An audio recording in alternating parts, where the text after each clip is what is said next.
All right, so this is the review of the week 3 materials. We're looking at radical egotism. So what is it? Radical egotism is essentially when the entire world is all about you, your goals, your desires, your plans are all that matters. So literally, you're the only thing that is important. Now, with regard to moral relativism, it's very relevant in the sense that the relativist believes that morality is nothing but opinion. Opinion is the only thing that makes something right and makes something wrong. You can have communal relativists, which believe culture determines what is right and what is wrong, or subjective individual relativists, which say that each individual determines what is right and what is wrong. So if you believe in relativism, then essentially what you have to say is that the moral relativist, or the radical egotist, is no more right nor any more wrong than anybody else. So someone who gives all of their time and energy to others is just as right as someone who's completely and utterly focused on him or herself. And so we looked at a number of case studies to explore what it might mean to be a radical egotist, to really only care about yourself. And there was some good kind of back and forth on discussion board posts. So we start off with this idea of Adam Lanza, so the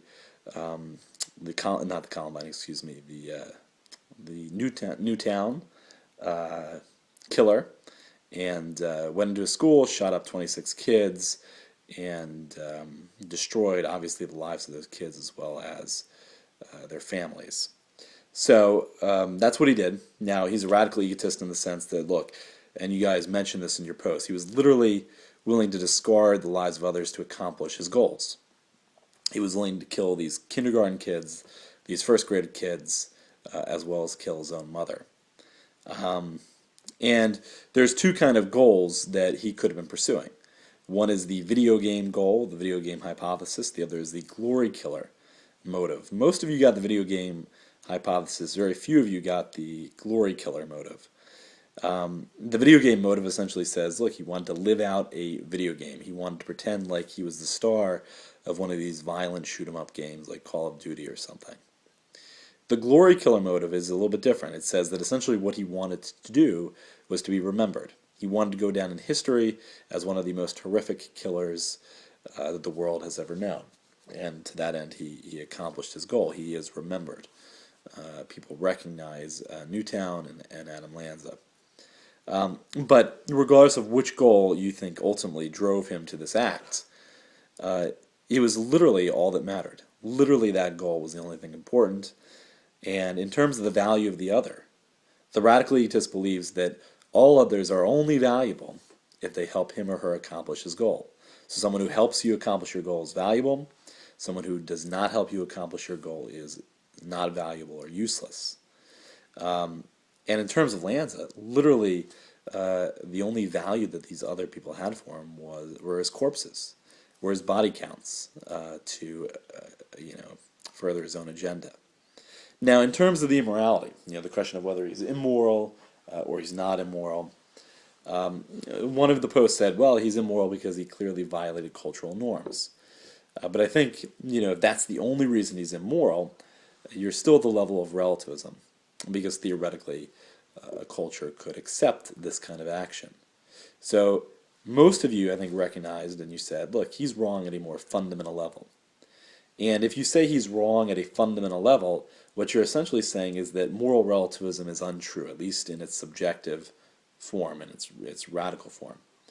Because if you say he's fundamentally wrong, there's no justification for this, well, then opinion is not all that matters. Even if in his opinion he was right, the position that he's fundamentally wrong says, look, even if you think you're right, in this case you are not. And so relativism, the idea that opinion is all that matters, is not a valid moral theory if you believe that this guy, Adam Lanza, was immoral. Now, in terms of his evil, because some of you mentioned that he was evil, that there's no way to alleviate his moral responsibility, and there's no justification for the act, and he's evil because he annihilated these kids as well as destroyed the families who had these kids.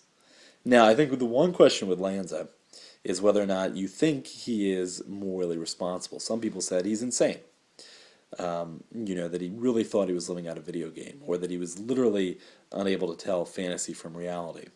And so if you think that he was insane, the question becomes whether he was responsible for his actions. We can't deny that he was a radical egotist, and it's hard to deny that he was immoral. The only way you can deny he's immoral is if you really utterly believe in subjective relativism. But let's assume that his actions were radically egotistic and immoral. One could still say, well, he's not responsible. He didn't know he was a radical egotist. He didn't know what he was doing. He didn't understand the consequences of his actions. So if that's the case, that might alleviate some of his moral responsibility. A number of you brought up objections to this point, and you said, no way, he is still morally responsible. And he's morally responsible because, look, he had planned this thing for years. He had charts of killers. He had played this video game for X amount of time. He thought about what was going to be the easiest target. So he was not so insane that he couldn't think through the plan of what he was doing and how to best accomplish it. And I think that's certainly a good point to make, in the sense that you can never totally alleviate his moral responsibility. All right. So Lanza was the one case, and he is clearly the most radically egotistic. And again, the only way to address him is to say, or to defend him, is either to say morality is just opinion, or to say he's not morally responsible.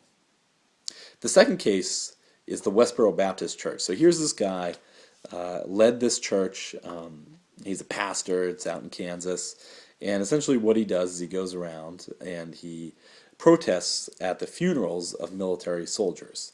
And he holds up signs, and his supporters hold up signs saying God hates fags, and thank God for dead soldiers, and things of that nature. Now, you could clearly say he's an egotist if you make the argument that, look, all he was concerned about doing is promoting his views. Promoting his view that homosexuality is wrong, and that America is evil, or at the very least misguided, for being too permissive, too accepting of homosexuality. But still, if you say he's an egotist, he's doing this, he's promoting this view at the time when these families are most vulnerable, most able to be hurt, least able and capable and accepting of somebody coming in and making a ruckus and making a political event out of their son or daughter's death. And so the radical egotist, if you think that he is a radical egotist, he's willing to hurt anyone at any time to get his message across. Now, when we talk about Phelps and we ask, is he immoral? There's two forms of his immorality. One form is the physical abuse, so his more kind of inter-family actions, the way he treated his family. And as his son said, he abused, he beat, he hurt, he hit members of that family. So you could say, look, regardless of the question of his protests, regardless of the question of his stance on homosexuality, he is immoral because he beat his family, and that is wrong. Now, when we go to the protests, and we ask whether these protests make him immoral, there's two separate issues here. Was he immoral because of what he was protesting, or was he immoral that he was protesting, the way that he was protesting? So the first question, is he immoral in terms of what he is protesting? There was a split in the discussion boards on this point. Some said, look, I'm a Christian, I read the Bible, and God does not accept homosexuality, God does not accept gay marriage. So if that's the case, well, you could say, look, he's not immoral because he takes that position, he's immoral because of the way he goes about expressing that position. But others said, no, there's nothing wrong with gay marriage, that gay marriage, or homosexuality in general, is okay. And some of you said, look, essentially it's the 21st century, get over it, homosexuality is here, it's accepted, stop living in the past. If you take that position, then you are adopting a position of communal relativism. You're essentially saying, look, homosexuality or gay marriage is okay because that's what we accept at this time.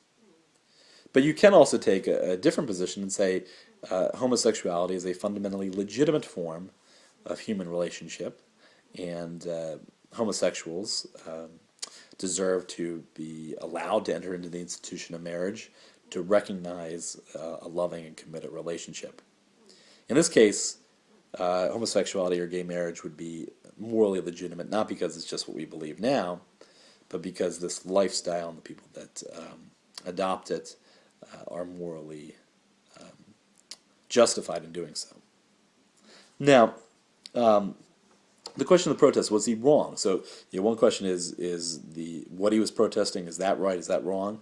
The second question is, even if you disagree with homosexuality, even if you disagree with gay marriage, you might say the way he was doing it was wrong. And why that would be wrong is covered earlier in this video, where essentially he's hurting people, the most vulnerable, and attacking them, and making a spectacle out of their son or daughters, or their brothers or sisters, or their mom or dad's death. Now, there is one objection to the Phelps being called immoral, and it's very interesting because this objection not only says he's right and justified, but argues that he's the exact opposite of a radical egotist. So the objection would go something like this. Really, what he's doing is trying to save humanity. He's trying to save people's souls. That, in his view, God views homosexuality and gay marriage as wrong, and he's just trying to communicate this to people so that they don't accept homosexuality, they don't accept gay marriage, and ultimately they don't end up in hell. So in this view, essentially what he's trying to do is trying to make people aware of the fact that God does not accept homosexuality, and God can punish homosexuals or those that support them by sending them to hell. And in this case, you might say he's the ultimate altruist, the ultimate person concerned with others, because he's willing to endure hatred and ridicule and scorn in order to promote this idea. Now, I don't personally believe it. I view him more as a radical egotist. I think he is more concerned with playing God and condemning other people to hell and attacking them at their most vulnerable. But that's certainly the objection one could make. Okay, so the last case study and discussion board that we really focused on this past week was the laundromat story. So, as I said in the video, what happens in the laundromat story is essentially this mother is getting frustrated with her two young kids, and this laundromat and turns to one of them and says, "Shut the fuck up, you little shit," and and then somebody tries to intervene, and the mother says, "Look, how I raise my kids is my own business. Get out of my face." Now, a number of interesting kind of dynamics went on when you guys responded to this story. The question is she egotistic? Some said, yeah, she's egotistic because she's focused on herself and her desires, and essentially she's not willing to take on parental responsibilities. Kids can be frustrating, incredibly frustrating, as anybody who's worked with them or been a parent knows. In fact, I just had to yell at my kids today coming home from New York in the car. But there's a difference certainly between yelling at the kids and getting angry with them and using this kind of language. So for those that say that she's egotistic, essentially they're saying, look, if you're not willing to be a parent and to treat your kids in a certain way, then you shouldn't be a parent. And if you still have a kid, regardless of not being ready, then you're in a certain sense selfish. You're just not taking the time to protect yourself from having a kid, to prevent the pregnancy, or you just don't care. Now, looking at whether she was justified or immoral, unjustified, in using that language, some people said, yeah, she is justified because each parent should be able to parent their kid as they wish. And different kids need different discipline, different parents use different discipline, and that's the bottom line. She can do with her discipline as she wishes. A variant of this argument is to say that she came from an environment, came from a culture that maybe accepted this kind of discipline, and look, if that's the way kids are disciplined in this culture, then that's the way it goes. There's nothing wrong with it. That culture is no better or no worse than a culture that would not use this kind of language with kids. Another justification from somebody was that essentially they said she's toughening up the kids. This allows them to not be so sensitive. Now, before I get to the immoral, for those that said, look, what she did was wrong, and that was the majority of you in the post, I want to bring up this point because quite a few of you, and I myself, can feel sympathy for the mother. Look, it's frustrating, it's hard, as I already mentioned, to raise kids. They can pull your last string, they can drive you to the edge. It can be tough, and especially if you're having a bad day, or especially if you're tired, kids can be incredibly, incredibly frustrating to deal with. So, there's that sympathy. We may empathize with her, we may feel compassion for her, in terms of, yeah, I can understand why you were so angry, I can understand why you're so frustrated. But was she still wrong in terms of using these words? We might also say, look, overall she's a great mother, overall she's a good person, but even good people can make mistakes, and even good people can be bad in certain situations. So perhaps that was the case with his mother. Now, in terms of those that would say she is immoral, what she did was wrong, there was a number of kind of positions on this. Some said what she did was wrong because she was doing it in public. But I would ask, well, if it's wrong in public, why would it not also be wrong in private? Why does the place matter? Others said it was wrong because the kid is going to repeat it. The kid's going to go into school and say, the same kind of language to their friends or to their teacher. But again, I think that raises the question, well, if it's wrong because it's repeated, what's wrong with the actual language? Why is the actual language immoral? And here's where we get to, I think, the basis for, the strongest basis for saying what she did was immoral. That essentially when you use this language, you're telling your kid that they're not worth anything. They're dirt, so you degrade them, you demean them. And this coming from the person that's supposed to love and protect them the most. Again, parents have a duty and a responsibility, and they'd be irresponsible if they didn't correct their kids and perhaps at times get angry with their kids. But to use this kind of language, you could say, is a form of emotional abuse because you're literally belittling the kid. And just like physical abuse is wrong, so too would emotional abuse be wrong. Now, I want to kind of finish up the video with a position that many of you took, and many of you said what she did was wrong, but you didn't have a right to intervene.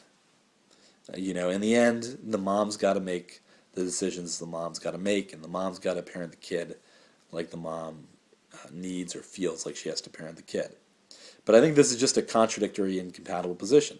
If you think what she did was wrong, and especially if you think it's a form of emotional abuse, then you can't just say, well, she can parent the way she wishes.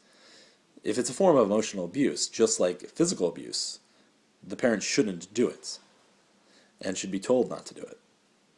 And so for those that refuse to kind of interject or would say, no, I don't have a right to, I wonder if you're choosing kind of your selfishness, like you're afraid to interject, you're afraid of what people might think, you're afraid of how the mother might respond to you. You just want to kind of make it go away, you don't want to deal with it. And that would be kind of a selfish reason not to intervene. Or perhaps you don't want to make the parent feel bad. Again, that could be the case, but I would wonder in that case, are you not standing up for the child? Are you essentially communicating to the child that, look, you're not worth anything, nobody in the world is going to stand up for you, and don't expect help from anyone else.